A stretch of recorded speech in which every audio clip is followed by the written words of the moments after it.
Hi everybody, this is Enharmonics Part 2. This is about the German Augmented Sixth chord and the way that German Augmented Sixth chord can be turned into a dominant seventh chord. Now, you know dominant seventh chords really well, so I'm just going to point out that the basic idea is if you're starting off with a chord that is a 5-7 or a major minor seventh, you're going to change just one note. You're going to find the seventh of the chord. Here I've got A flat, C, E flat, G flat. That's a 5-7 and D flat if everything's going normally.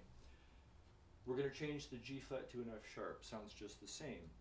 But then we're going to reinsert the F sharp back into the chord that we started with. So now it's going to be spelled A flat, C, E flat, F sharp. That's a German Augmented Sixth. Now, this chord sounds exactly the same as that chord, but what happens next is not the same. This chord is already 5-7. It's going to go to D flat. This chord is a German Augmented Sixth. This chord is going to go to 5 first.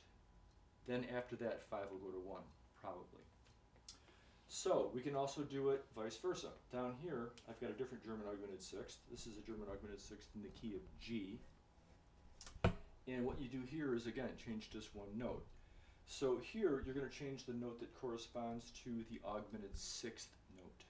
Okay? If you're in a key and you know what key you're in, that's scale degree sharp 4. But it'll be the only note that is sharped. So here's the C sharp. What I'm going to do is respell that as D flat. Sounds exactly the same. But when I reinsert the D flat back into the chord, instead of E flat, G, B flat, C sharp, now I have E flat, G, B flat, and D flat. They sound the same, but what comes next is different.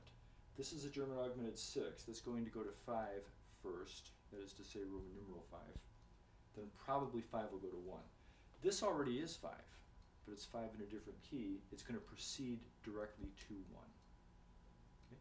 These are the main suspects.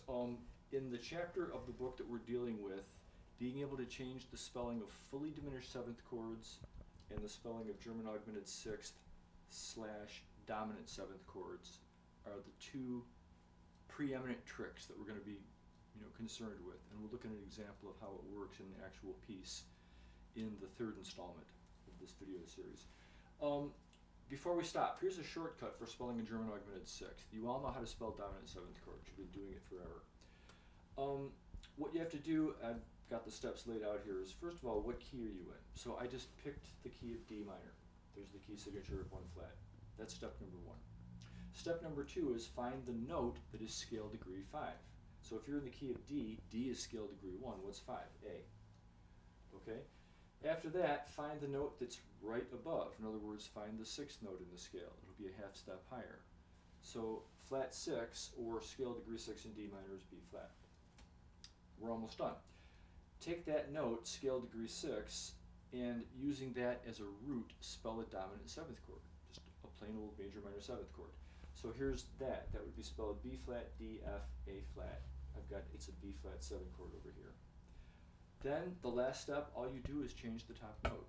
Rather than A flat, I'm going to spell it as G sharp. It will sound the same, but G sharp is sharp 4, and now I've got, in the key of D minor, a German Augmented Sixth chord. B flat, D, F, and G sharp. B flat's going to go to A, scale degree 5. G sharp is also going to go to A, scale degree 5, and then 5 will go to 1.